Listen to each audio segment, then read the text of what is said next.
Morning, everybody. Welcome back to our continued look at the Second World War. Um, Hopefully, everything is making sense to you. If it's not, please reach out and let me know. I can only help you if I know you need help. Um, the last video, we were looking at the early parts of the war. We were introduced to we saw the fall of France, the Battle of Britain, and the Battle of the Atlantic. We saw how things were going. Now we're going to take it into the next stage of the war, so we're looking at 1941 primarily. But before we start with that, I do want to mention something that came to mind because of one of your fellow classmates. If you are struggling with anything that we have been doing so far, and you require a little bit more extra help from me, I'm not opposed to, and I would be more than happy to set up a time to meet and do a one-on-one video chat through, say, something like Zoom or Google Meet or any other sort of thing that we can think of, or something that you're comfortable with, just to help walk through things that you may be struggling with. I want to be as helpful as I can to you. So if that is something you are interested in doing for whatever we've done till now, even when we were in class, or even going forward, let me know. Either email, or we'll probably have to just email me, and then I'll set up a time so we can do that, just so that you can have the best opportunity, or not the best opportunity. You can have the most. I don't know what I'm trying to say, so that I can help you. To put it quite frankly, because I lost my train of thought. So that I can help you to the best of my ability, and make it as easily understandable as I can. Because sometimes we will talk about things that are just very complex. And here's the thing too. Sometimes I when I'm teaching these things to you, because I find these super fascinating, and I've done a lot of research outside of school on these sort of things. I kind of feel like everyone, it's common knowledge, some things that I don't, maybe I don't touch on them as much as I should. So if you are confused about anything, email me and we could set up a time to do a Google Meet or a Zoom or whatever, just to help you out more. But that is out there for anyone who wants to. If you're cool with just the emails, then we'll keep doing that. So let's get on to today.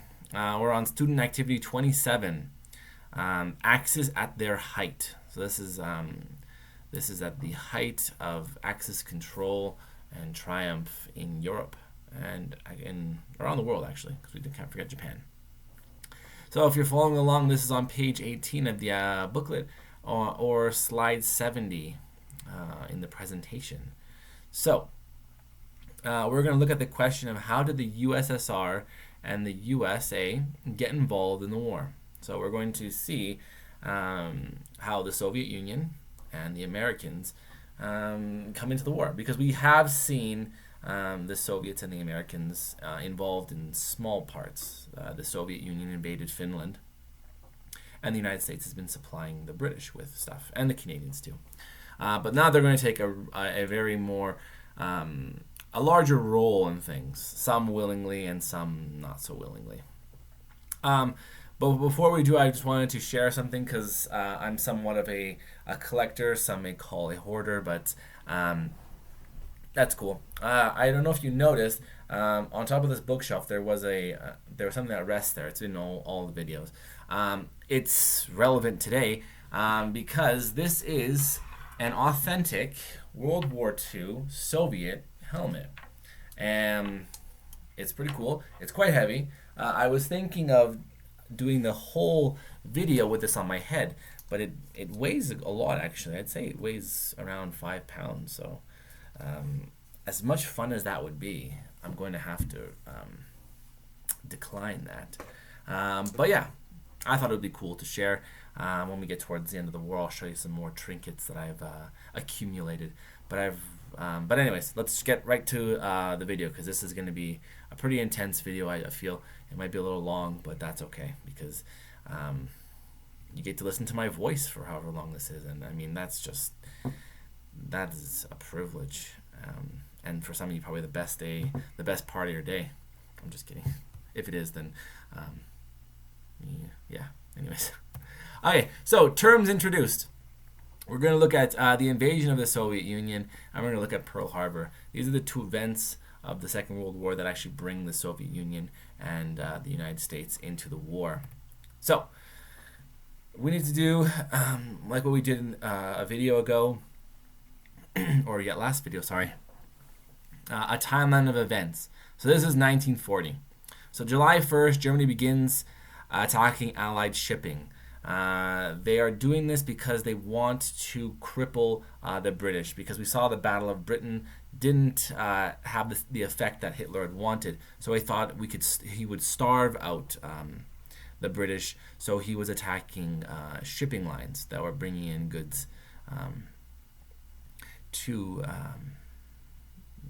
England. July 10th, the Battle of Britain begins. From August 3rd to 19th, Italy takes over British Somaliland.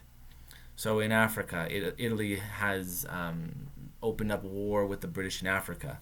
September 1st, 1940, the Blitz of London begins. So remember, we talked about last time that by accident, a group of German bombers had bombed London. And then the British bombed Berlin, and Hitler was so infuriated that he decided that that's what they were going to do, and they targeted a bunch of cities, London being the most famous. September 13th, the Italians invade Egypt. So what Mussolini is trying to do is he's trying to connect East Africa, Somalia, Eritrea, and Abyssinia, modern-day Ethiopia, with Libya. So the Sudan and Egypt are in his way, so he chose Egypt to attack. In September 27th, the Axis Pact was signed. So Germany, Italy, and Japan have fully have decided they're going to go at this until the end. October the 7th, German troops enter Romania. So we remember from last time that all of basically Western Europe has been occupied. France has fallen, and we have Vichy France set up. Belgium, the Netherlands, and Luxembourg have been invaded. Denmark and Norway have been invaded as well. So Hitler is concerned now with Southern Europe and his southern flank, so he has invaded Romania. Italy invades Greece from Albania. Albania was invaded by the Italians, and it was acting as a stepping stone to go into Greece, where they actually do have some trouble, because the Greeks and the British are able to fight off the Italian invasion. So on November 5th, Roosevelt is re-elected U.S. president. So Franklin Roosevelt is elected again as president. He will continue to lead the United States into the war. November 20th and November 23rd, Romania and Hungary join the Axis. So instead of being invaded, they just are willing to be allies with Germany. So they're in the alliance as well. In December 9th, the British begin an offensive attack in North Africa. They are able to repel the Italian invasion of Egypt and actually push them out, and even actually push into Libya. So, January the 22nd, Tobruk in North Africa falls to the British/Australians. So they are pushing the Italians way into their colony of Libya. And then in February the 11th, the British advance into Italian Somaliland, which then prompts the Germans to, forces them to send in one of their most talented generals. General Rommel arrives in Africa with the with the desire to take North Africa for the Germans, and he's kind of given this task because Hitler wants to have a control over North Africa and the Mediterranean to help prevent oil coming from the Middle East to reach the British, to help choke off their supply lines. In March 7th, British forces arrived to defend Greece. So the British arrive in Greece because they take troops from North Africa. They go to Greece and they fight and they repel the Italian invasion. On March the 27th, anti-Axis coup in Yugoslavia. So Yugoslavia had a sympathetic government to the Axis, and then they were overthrown, and now this new government is very much in favor of the Allies, which will then force the Nazis in March the 6th to invade Yugoslavia, and then also Hitler has to bail out his ally Italy again, and it will invade Greece. So the bulk of Europe now is under German occupation. In April, it is a big month for the German offensives. Rommel attacks Tobruk, Yugoslavia surrenders, and Greece surrenders. On May the 15th, British counterattack in North Africa. So North Africa is really going back and forth between two generals. On the German side, it's General Rommel. On the British side, it's General Montgomery. They are going to have a back and forth battle. In June, the SS, so a sub section of the police force, but it's a mixture of the police, the military. They're kind of this middle ground, this group. They begin murdering Jews and anybody that was deemed undesirable in the occupied countries. On June the 22nd, we are introduced to Operation Barbarossa, which we will talk about today. And then July the 31st, the preparations for the final solution begin. And the final solution is essentially what we now call the Holocaust. Anyways, so let's focus now our attention on how we got two of the biggest powers in the world involved in the war. So, the United States, we'll start off here. The president is Franklin Delano Roosevelt, or FDR, and his picture is there on slide 74. FDR is sympathetic to the Allied cause because most Americans want to stay out of the war. He's also sympathetic because Britain and its allies, they're all democracies, and the United States is a democracy. They are opposing fascism and the authoritarian governments of Japan, of Italy, and of Germany. So FDR tries to support the British as much as possible. He goes as far as he can without declaring war. So he is supplying them with weapons, with vehicles, with everything. Money, all these things are going into helping the British. While this is all happening, Germany signs an agreement with Italy and later Japan, creating the Axis power alliance. So the British, they are very dependent on the Americans. So that is a brief introduction to the United States. We will return to them. But let us focus on what's going on in Europe. So Germany and the Soviet Union. So Hitler had always discussed the East as being being available for German expansion. The East, I know I mentioned it in the video before. It's always been categorized as this living area, which is a part of Nazi ideology, and it is called Lebensraum. That is living area that the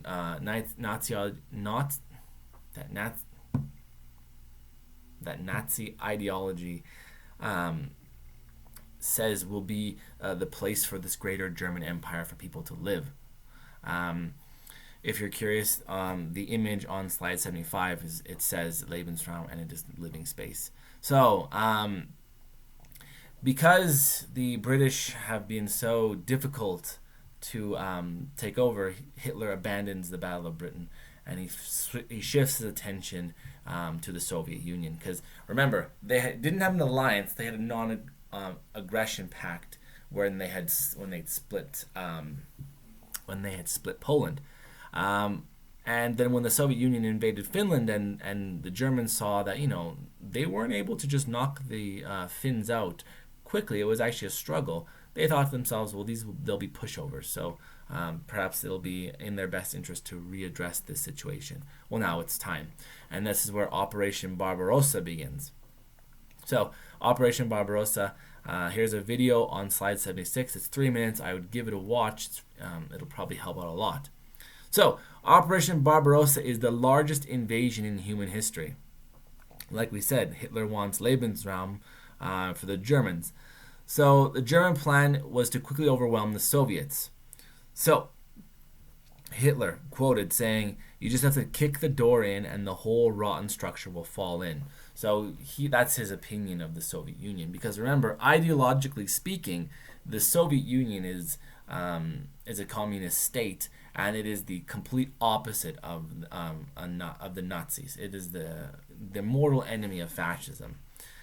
Some will argue not, but we won't get into that. If you're curious, we can get into that later. So he wants to set up a line where, as far out as, if you're looking on the map set on slide 77, that's as far as they want. They want to be able to, it's known as the AA line, from Archangel to Astrakhan. And it begins June the 2nd, 1941. So the Operation Barbarossa begins in the summer of 1941. This is the, I guess these are the stats for the largest invasion of human history. So at the get-go, the Germans have 3.8 million troops, 3,500 tanks, 3,000 armored fighting vehicles, 5,000 aircraft, 20,000 artillery pieces, and 17,000 mortars. Also important to mention that it's not just the Germans that are invading, it is also the Hungarians, the Finns, the Italians, the Romanians, all of the allies of the Germans, minus the Japanese, are taking part in this invasion. On the other side, the Soviet Union has 2.7 million personnel, troops, 11,000 tanks, 3,000 armored fighting vehicles, and 8,000 aircraft. One thing that is also important to just to give you the size and the immense power the Soviets will have. Later, they are able to have a fighting force of 16 million soldiers. So they are not prepared for the invasion at the beginning, but later on they do wake up. So the initial phase runs from June to December. The German invasion with 3.2 million Germans and 1 million Axis allies. The Soviets have 2.6 million soldiers in the west, another 1.8 million in the east. The German blitzkrieg, like we saw in Western Europe, was again super successful. And by November 3rd, millions of Soviet soldiers have been captured by the Germans. So we see the Air Force go, and then the armored panzer divisions go in. They are able to surround pockets of Soviet soldiers, and they are forced to surrender. So this map here on slide 79, you can see the quickness of the invasion and how the Germans, they completely catch the Soviets off guard. Before the invasion begins, Stalin was very much trying to prevent war from happening. So he had ordered his armies to not essentially line up along the border to protect the Soviet Union, because he didn't want to entice Hitler to invade. And then when the invasion actually happens, he doesn't actually even believe it's happening. And then when it's obvious and stuff, Stalin actually has a breakdown, which is not what you would see if you were, following along Soviet propaganda. But it was quite serious, because you can see the rapidness of the German invasion, and it breaks down into three pushes. Army Group North is what it was called, was to attack Leningrad, now modern-day St. Petersburg. Army Group Central, or Center, was to attack and occupy Moscow. And then Army Group South was to go obviously south, and to take the oil fields in modern day Azerbaijan and Georgia and the Caucasus region of southern Russia, or the southern Soviet Union, whatever you want to call it. So the invasion is beginning, and it's going quite rapidly, and it's very successful for the Germans. In some places, they're actually seen as liberators. So when they arrive in the Ukraine, a lot of Ukrainians are quite happy to see the Nazis, because they don't like the Russians. There's a lot of history there. There's a lot of goings on. So the Germans made it to the doorsteps of Moscow, but were repelled in December. So the Germans controlled 1.3 million square kilometers of territory. There was a lot of brutal repression of the local populations, but like we said, many saw them as liberators. Here's the problem, and why the invasion is halted. It's not because of a good Soviet counterattack. Or in some places, I'll be honest, and I'll give credit where credit is due. In the south, the Soviets are doing an excellent job. They did an excellent job of counterattacking. So they actually slowed the invasion of the south into the oil fields quite well, and it forced the Germans to split the central group to go and help fight the southern, to support the Army Group South. But what really stopped the Germans was the winter. So one of the reasons that this invasion was so it didn't give that knockout blow that Hitler was hoping for, was because of what Hitler had done before. In 1940 and early 1941, we talked about it in that timeline. He invaded places like Yugoslavia, he invaded places like Romania, he invaded places like Greece. This going south prevented him from going east, and that chewed up a lot of time, so that he started his campaign in June. Now, if you're going to do an extended campaign in this sort of condition, you need a lot of time, and as much time as you can when the weather is on your side. So starting in June gives you June, July, August, September, October, November. You got like 6 or 7 months of good weather. But when you're in Russia and it gets to close to December, you're going to start to feel the cold, and that's exactly what the Germans were hit with. And if we study history, and we talked about Napoleon, Hitler should have looked at what happened to Napoleon, because the exact same thing happened to him. He hit the Russian winter, and it really stopped his army from expanding too quickly. So they have advanced quite a lot. They were actually able to isolate the city of Leningrad, now modern day St. Petersburg, like I told you before, and they start to lay siege to it. And the siege will last for 2 years, or if not almost 2 years, of constant bombardment. They isolate the city. The city is crippled and is starting to starve, but it hasn't surrendered yet. They also will head south, and like we said, they're trying to get into the oil-rich Caucasus area, but they also want to attack the city of Stalingrad.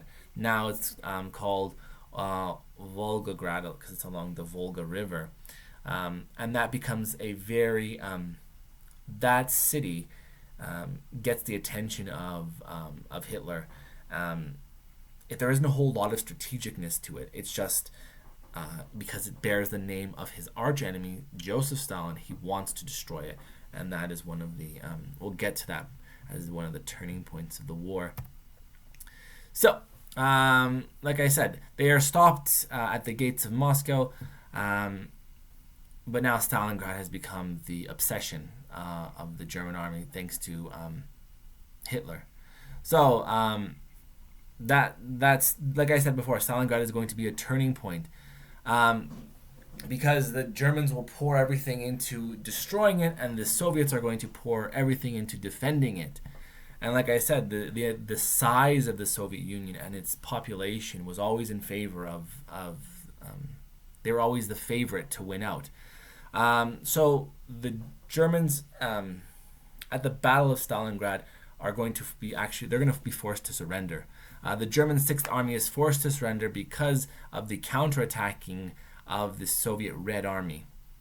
They're actually able to surround the city. And because Hitler had ordered his generals in the east that there was to be no surrender and there was to be no retreat, they were forced to fight on. Even though some of his top generals were telling him that this is madness, he wouldn't hear it. This was an obsession that needed to be taken over. But after Stalingrad, Germany will be on the defensive. The Axis powers, they lose quite a lot at the Battle of Stalingrad. We're talking over 600,000 soldiers killed, 900 aircraft, 1,500 tanks, and 6,000 guns are lost at the Battle of Stalingrad. The Soviets lose 1.1 million soldiers, almost 3,000 aircraft, 4,300 tanks, and 15,000 guns. But they are able to repel the German invasion. And one thing to remember too is that the German Sixth Army, the one that invaded and was doing the bulk of the fighting in Stalingrad, these are the soldiers that went into Denmark and into Norway and into Belgium, the Netherlands, Luxembourg, and France. These are the battle-hardened troops. These are the cream of the crop, I guess you could say. And now they are either imprisoned or they're dead. So that sort of experience is what the Germans are going to lack going forward. But Stalingrad is one of the big turning points.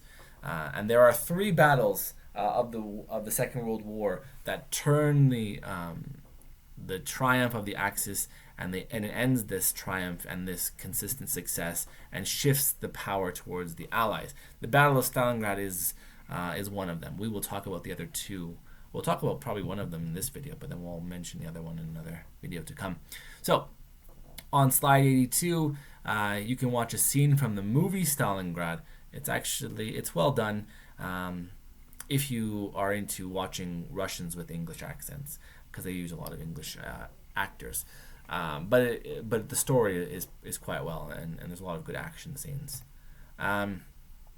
So let's shift our attention now to the Soviet Union and the Soviets' response to the invasion, because we saw they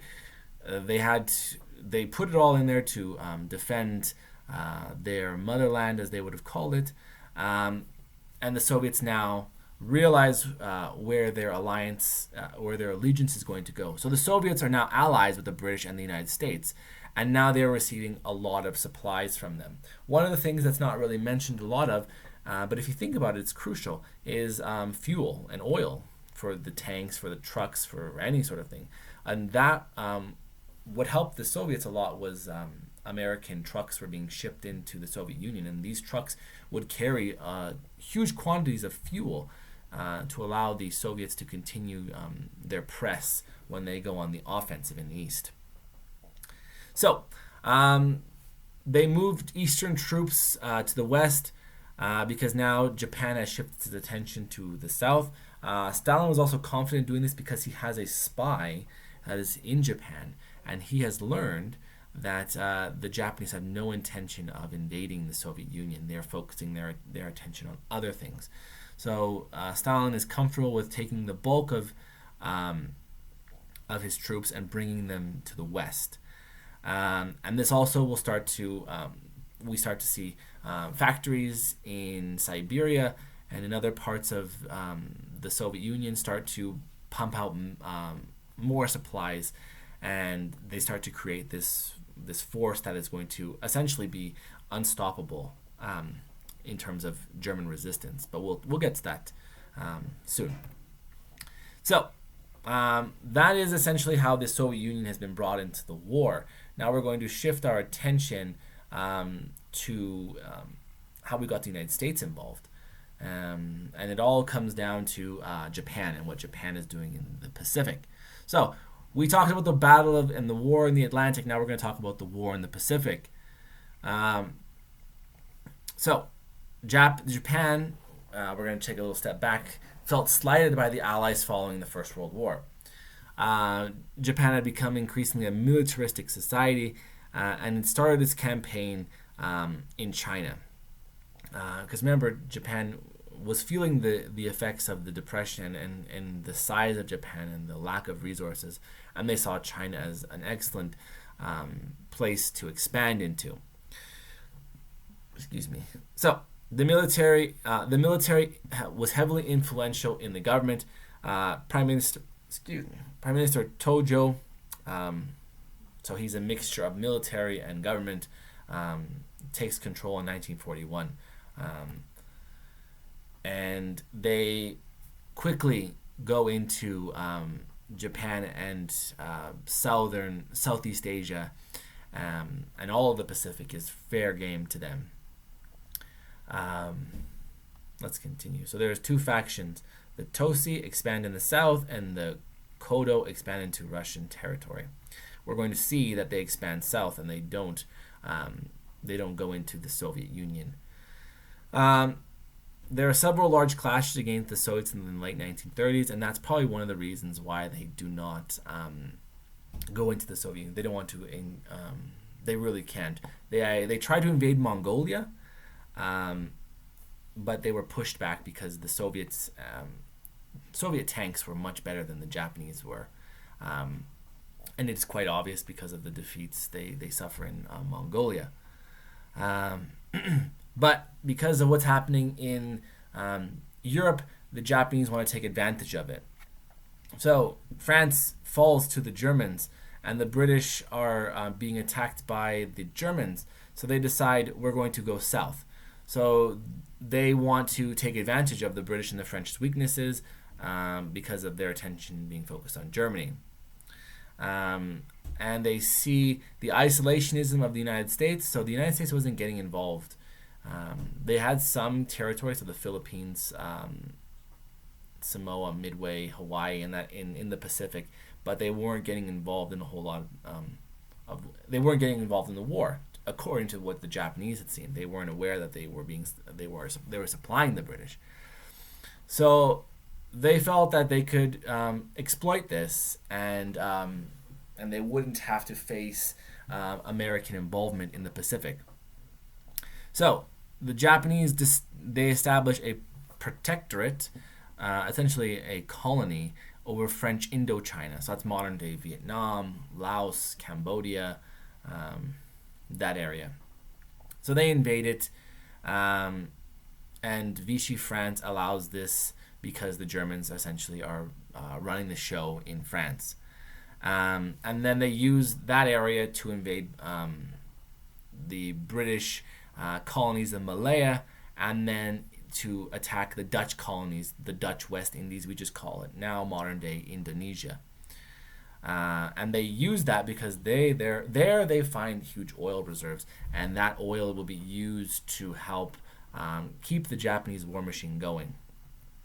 The Japanese are also trying to create essentially a ring around Japan that protects it, and they're trying to set up colonies around there. So Roosevelt and the United States, they act, and they do so by freezing trade and assets that the Japanese need. So they are not sending them oil, steel, or rubber anymore, and the Japanese need that for to create weapons and to create vehicles and munition and all these things to help further their advances in the Pacific. In November, Japan demands that the Americans release assets and trade restrictions. And they also ask the U.S. to stop buildup in the Philippines, but at the same time, they also secretly begin plans of a military campaign against the Americans. But they are afraid because the Americans have what's known as the Pacific Fleet. Battleships, aircraft carriers, essentially the only real challenge to the Japanese in the Pacific. So the Japanese know they have to get rid of this. So they do so, and they launch a surprise attack on December 7th, 1941, on a naval base in Hawaii known as Pearl Harbor, which some of you may know. And it's also coordinated with attacks throughout this southern Pacific. So They attack in the morning and they use their aircraft to bomb Pearl Harbor to destroy, I believe it is 2 battleships, and damage another that are in port. They kill, I think, over 1,000. I think it's around 1,100 people. But one of the things that they are unable to do is in the at Pearl Harbor there was actually an oil carrier that, if it would have been struck, would have stopped American involvement or America's advanced involvement in the Pacific for at least a year. But they actually missed it. What they actually hit were World War I era battleships. Yes, it was a huge impact on American morale, and it was a surprise attack. But in the grander scheme of things, it was not as decisive as the Japanese would have hoped. On slide 90, you can watch a scene from the movie Pearl Harbor. It's good to visualize, and a lot of war movies center around World War II as a topic, as a theme. So it's always nice to see a visual representation of what we're talking about. So on slide 91, this is Roosevelt's January 6th address to the State of the Union. This is in response to essentially what the Japanese have done. And Roosevelt is, I'm not going to actually read that out to you, but what we're going to see is Roosevelt will go to Congress and he's going to basically ask for Congress to vote on going to war. Fun fact, the U.S. president, even up until now, cannot declare war on countries. He actually has to go through Congress. So Congress actually declares war. What the United States president can do is move troops to protect American interests, and if they should happen to get shot at, then it can be in defense. So that's what a lot of them do to get around that little loophole there. But they're obviously going to be in favor, and they will declare war on Japan, which then means the Germans, without even thinking really, just say we declare war on the United States because they declare war on our ally, and now the United States can openly support the British, and we will see in the videos to come what that looks like. So the summary: how did the USSR and the USA get involved in the war? Well, the war was thrust upon them. The Soviets were an ally-ish of the Germans, and then the Germans invaded them, and they had no choice but to defend and to repel the invaders, as they would say. And again, same with the United States. They were supplying the British, but they hadn't really done much in the Pacific. Then they started to act in the Pacific, and the first thing they did was restrict trade as a means of trying to slow down Japanese aggression. The Japanese attacked Pearl Harbor, and then they're in the war just because the war has come to them.